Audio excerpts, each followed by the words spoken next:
భారత్లో ఉగ్రదాడులకు జైష్-ఇ మొహమ్మద్ కుట్ర పన్నుతోంది. ఒక మహిళా విభాగాన్ని ప్రస్తుతానికి యాక్టివేట్ చేసింది జైష్-ఇ మొహమ్మద్.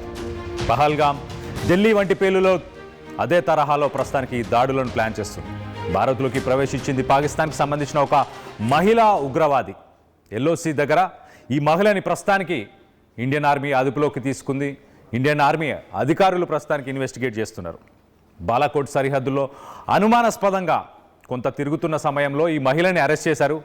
కొంతకాలంగా జైష్-ఇ మొహమ్మద్ మహిళా విభాగం ప్రస్తుతానికి ఏర్పాటై చాలా యాక్టివ్గా వర్క్ చేస్తుంది. మద్రాసాస్, జనరల్గా మద్రాసాలో జమాత్ ఉల్ మోమినాత్ అనే పేరుతోని మహిళలకు ట్రైనింగ్ ఇస్తున్నారు, ఉగ్రవాద ట్రైనింగ్లు ఇస్తున్నారు.